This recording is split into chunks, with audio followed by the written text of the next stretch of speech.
Méditation du 15 août. Repentance et réveil.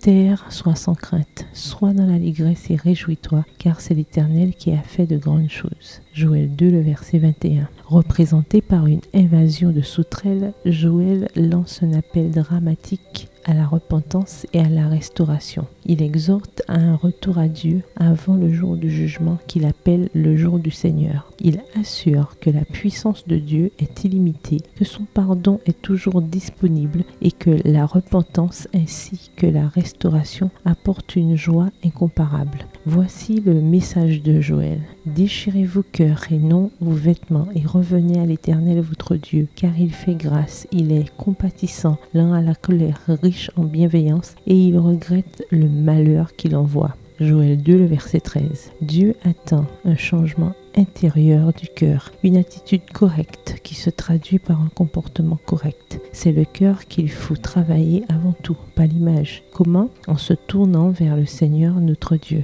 Dieu nous aime tant qu'il est prêt à tout pour attirer notre attention, même à envoyer une invasion de sauterelles. Soit nous apprenons à éprouver la vraie crainte, à révérer Dieu, soit nous serons confrontés à la peur de sa colère. Devant eux, les peuples tremblent, tous les visages pâlissent, au verset 6. Le choix nous appartient, se repentir et connaître la restauration ou ignorer l'appel et connaître le jugement divin. Là où il y a repentance, il y a espoir. Les hommes devaient non seulement être prévenus du danger qu'ils couraient, mais réveillés et exhortés à se préparer en vue des événements solennels devant survenir à la fin du temps de grâce. Les prophètes l'avaient dit, le jour de l'Éternel est grand, il est terrible. Qui pourra le retenir ? Joël 2, le verset 11. En vue de ce jour, redoutable entre tous, Dieu solennellement, par sa parole, adjure son peuple dans les termes les plus émouvants à sortir de sa léthargie spirituelle et à rechercher sa face avec repentance et humiliation.